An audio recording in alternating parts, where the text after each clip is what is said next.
Hello दोस्तों, welcome to our YouTube channel. आज हम लोग क्लास 12 के पॉलिटिकल साइंस चैप्टर 2 के कुछ क्वेश्चंस करने वाले हैं, जिसमें पहला क्वेश्चन है आपका, ताशकंद समझौता कब हुआ। ऑप्शन है आपके पास। Option number A 1964, 1965, 1966 and 1967। तो जो ताशकंद का समझौता था वो आपका 1966 को हुआ था। अगला क्वेश्चन है आपका, ताशकंद समझौता किन दो देशों के बीच हुआ था। ताशकंद समझौता किन दो देशों के बीच हुआ था। ऑप्शन है आपके पास। ऑप्शन नंबर ए भारत तथा चीन, Bharat Pakistan, Pakistan Afghanistan. Option number D है आपका भारत और नेपाल। तो जो ताशकंद समझौता था वो आपका भारत और पाकिस्तान के बीच हुआ था। ठीक। अगला क्वेश्चन है आपका क्वेश्चन नंबर 3, सोवियत प्रणाली के संस्थापकों ने निम्नलिखित में से किसको सबसे अधिक महत्व मिला। ऑप्शन नंबर ए है आपका राज्य और साम्यवादी पार्टी की संस्था को। ऑप्शन नंबर बी उद्योगों को। ऑप्शन नंबर सी युद्ध को। ऑप्शन नंबर डी उपयुक्त सभी को। तो जो सोवियत प्रणाली के संस्थापक थे वो सबसे अधिक महत्व जो उन्होंने दिया वो दिया राज्य और साम्यवादी पार्टी को। नेक्स्ट क्वेश्चन है आपका क्वेश्चन नंबर 4। क्वेश्चन है, किसने सोवियत संघ में सुधारों का शुरुआत की। सुधारों की शुरुआत की। तो ऑप्शन है आपके पास मिखाइल गोर्बाचेव, बोरिस येल्त्सिन, अगला है ब्रेजनेव और ऑप्शन नंबर डी है आपका खुश्चेव। तो सोवियत संघ में जो सुधार की शुरुआत की तो शुरुआत सबसे पहले किसने किया था, मिखाइल गोर्बाचेव। अगला क्वेश्चन है आपका क्वेश्चन नंबर 5, सोवियत संघ की स्थापना किस क्रांति के फलस्वरूप हुई थी। ऑप्शन है आपके पास बोल्शेविक क्रांति, गौरवपूर्ण क्रांति। ऑप्शन नंबर सी है आपका मजदूर क्रांति। ऑप्शन नंबर डी है आपका खूनी क्रांति।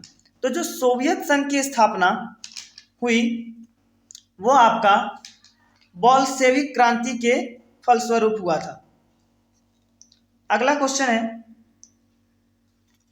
सोवियत राष्ट्रपति मिखाइल गोर्बाचेव ने कब अपना त्यागपत्र दिया। ऑप्शन है आपके पास। ऑप्शन नंबर ए दिसंबर 1991 को, जनवरी 1990 को, जून 1889 को, मार्च 1988 को। तो सोवियत के राष्ट्रपति जो थे मिखाइल गोर्बाचेव उन्होंने अपना त्यागपत्र दिसंबर 1991 को दिया था। अगला क्वेश्चन है आपका क्वेश्चन है, सोवियत संघ के अंतिम राष्ट्रपति कौन थे। Option number A Boris Yeltsin, option number B Mikhail Gorbachev, option number C Khrushchev, option number D Brezhnev. तो जो सोवियत संघ के अंतिम राष्ट्रपति थे वो आपके थे मिखाइल गोर्बाचेव। नेक्स्ट क्वेश्चन है, बर्लिन की दीवार की लंबाई कितनी थी। बर्लिन की दीवार की लंबाई कितनी थी। ऑप्शन है आपके पास 100 kilometre, option number B 150 kilometre, option number C 200 kilometre, option number D 210 kilometre. तो जो आंसर होगा आपका वो आपका हो जाएगा 150 किलोमीटर। बर्लिन की दीवार की लंबाई 150 किलोमीटर थी। अगला क्वेश्चन है, विश्व राजनीति में दूसरी दुनिया के अंतर्गत कौन सा देश आते हैं। ऑप्शन नंबर ए अमेरिकी देश, ऑप्शन नंबर बी एशियाई देश, ऑप्शन नंबर सी सोवियत संघ के देश और option number D Latin America अमेरिकी देश। तो जो दूसरी दुनिया के अंतर्गत देश आते थे वो आपके थे एशियाई देश, वो आपके थे एशियाई देश।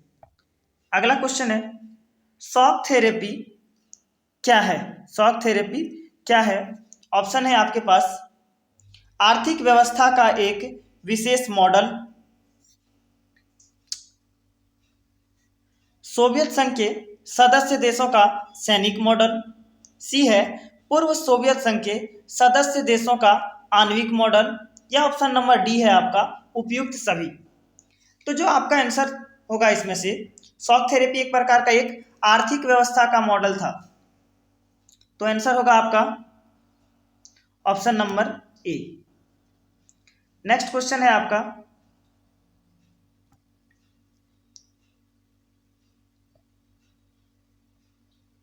क्वेश्चन है शॉक थेरेपी की शुरुआत कब से हुई? ऑप्शन है आपके पास, ऑप्शन नंबर ए 1990 से, ऑप्शन नंबर बी 1991 से, ऑप्शन नंबर सी 1992 से, ऑप्शन नंबर डी 1944 से। तो जो शॉक थेरेपी की शुरुआत हुई वो आपका 1990 से हुआ था, 1990 से। अगला क्वेश्चन है बोल्शेविक क्रांति कब हुई थी? बोल्शेविक क्रांति कब हुई थी? ऑप्शन है आपके पास 1917 को, option number B 1911, option number D 1989, option number D 1914। तो जो आपका आंसर होगा, बोल्शेविक क्रांति जो हुई थी, इसी के उपरांत सोवियत संघ की उत्पत्ति भी हुई थी। तो जो आपका बोल्शेविक क्रांति का आंसर होगा वो आपका हो जाएगा ऑप्शन नंबर डी 1914 को।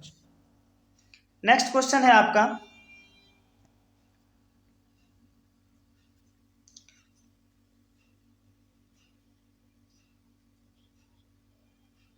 क्वेश्चन है ताशकंद किस देश की राजधानी है? ऑप्शन नंबर ए उज्बेकिस्तान, कजाखस्तान, यूक्रेन, या ऑप्शन नंबर डी है आपका रूस। तो जो ताशकंद राजधानी है वो आपका है उज्बेकिस्तान की राजधानी है।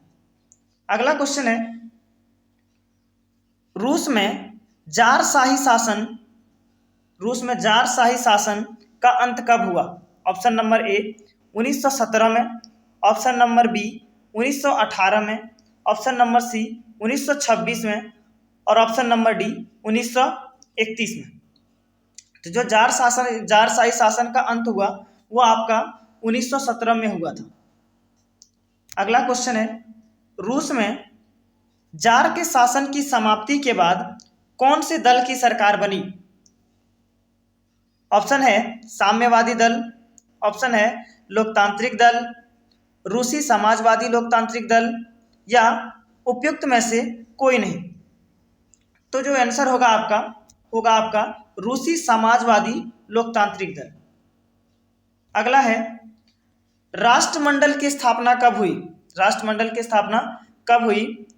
1991 में, 1992 में, 1995 में और 2006 में। तो कब हुआ राष्ट्रमंडल की स्थापना? 1991 में।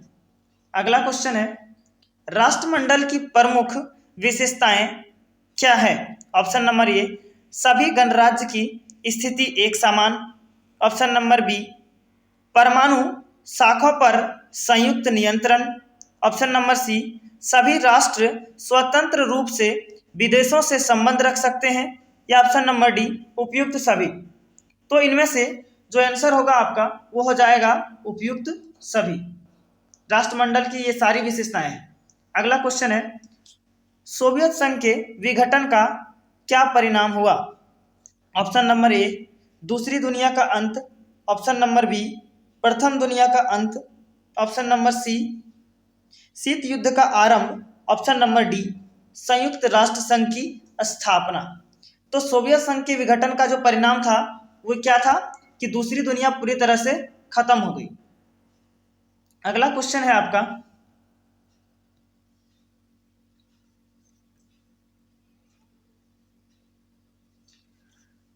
1917 में रूस में समाजवादी राज्य की स्थापना किसने की थी? तो ऑप्शन है आपके पास Karl Marx, Friedrich Engels, Lenin, Stalin.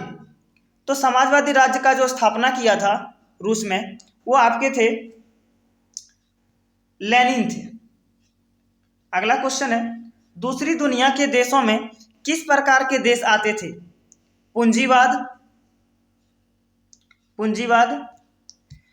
विकासशील देश, गुटनिरपेक्ष देश या साम्यवादी देश? तो दूसरी दुनिया में जो दो देश आते थे वो उसमें से आपके सारे साम्यवादी या समाजवादी के देश आते थे। तो आपका जो आंसर होगा वो हो जाएगा ऑप्शन नंबर डी। अगला क्वेश्चन है, सोवियत संघ में शामिल गणराज्यों की संख्या कितनी थी? कितने गणराज्य शामिल थे सोवियत संघ में? ऑप्शन नंबर ए है आपका 10, ऑप्शन नंबर बी है आपका 15, ऑप्शन नंबर सी है 20, ऑप्शन नंबर डी है आपका 18। तो सोवियत संघ में जो गणराज्य शामिल थे उसकी संख्या टोटल 15 थी। अगला क्वेश्चन है, बर्लिन की दीवार कब गिराई गई? बर्लिन की दीवार कब गिराई गई? तो ऑप्शन है आपके पास 9 नवंबर 1989 को, अगला ऑप्शन है 9 नवंबर 1789 को, अगला है 8 नवंबर 1679 को, या ऑप्शन नंबर डी इनमें से कोई नहीं। तो जो बर्लिन की दीवार गिराई गई थी वो आपका 9 नवंबर 1889 को गिराया गया था। अगला क्वेश्चन है, वार्सा संधि किस देश का सैनिक गुट था? वार्सा संधि किस देश का सैनिक गुट था? ऑप्शन नंबर ए सोवियत संघ, option number B America, option number C पश्चिम जर्मनी, या ऑप्शन नंबर डी फ्रांस। तो जो वार्सा संधि था वो एक सैनिक गुट था किसका? सोवियत संघ का। और इसी के उपरांत अमेरिका में भी एक सैनिक गुट था जिसको नाटो के नाम से जाना जाता था। नेक्स्ट क्वेश्चन है आपका,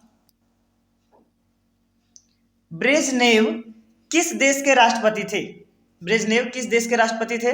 ऑप्शन है आपके पास सोवियत संघ, option number B America, option number C France, option number D Yugoslavia.